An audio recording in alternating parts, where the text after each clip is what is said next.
The weather has worsened the next day. After a turbulent night, I spent the day exploring the indoor facilities on board. First up is the cinema. Movies are screened all day here in different languages. Today, it's a James Bond movie in Spanish. The shopping arcade on the ship stocks just about everything, from perfumes and watches to souvenirs.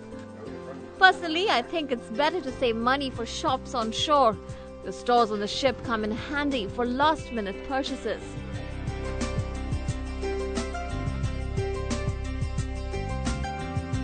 The ship is going through a little rough weather right now, so it's not exactly easy to walk in a straight line because there is a lot of movement. But here's something interesting I'd like to show you. So the last thing you'd expect me to do is play a game of pool. But guess what? Technology has come to the rescue. This table, called the gyro table, employs technology that balances table surface bases and has gravity sensors that detect the pitch and roll of the ship. So, while it is guaranteed that the balls on the table will not move, it's the player who needs to keep the right balance.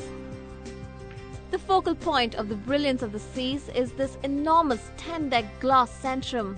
To create this masterpiece, Royal Caribbean doubled the amount of glass from their Vision class of ships to an astounding 3 acres. The centrum is right at the center of the ship. The front desk and a bar is located at its base. On most days, this doubles up as an entertainment area, be it the loud 70s themed dance party or an evening of soft music.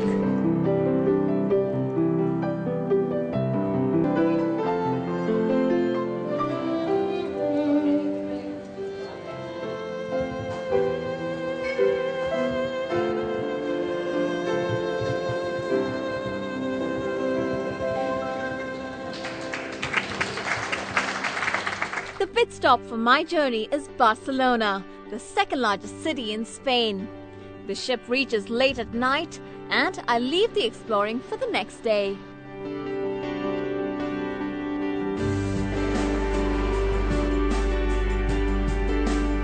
The Barcelona metro network is one of the busiest and oldest in the world. Founded in 1924 with 2 stations, today it's an extensive system of electrified railways that run a length of over 113 kilometers with 152 stations. It is without a doubt the best way to travel around the city. With stations located in all the important parts of town, there are even some that lead you right to the doorsteps of famous landmarks. The Sagrada Familia has been under construction since 1882 and is one of the most famous buildings in the city. Its architect, Antoni Gaudí, was known for his unique and highly individualistic designs. The church was left unfinished when he died in 1926. His designs and models were destroyed during a civil war in 1936. Construction slowed down due to a lack of funds and civil war. Ever since, architects have been deciphering what Gaudí had in mind. The church is now expected to be completed by 2041, 200 years after Gaudí designed his masterpiece. When finished, it will be able to accommodate 13,000 people.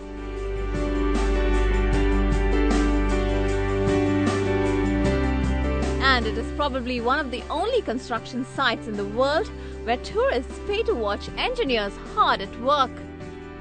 There is even a dedicated museum inside the church detailing the process and the symbolism behind each structure.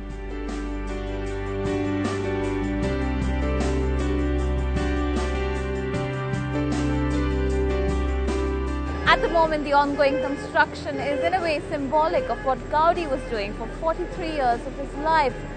I think the church is more of a paradise for architects who would want to study the organic and the naturalist style of architecture.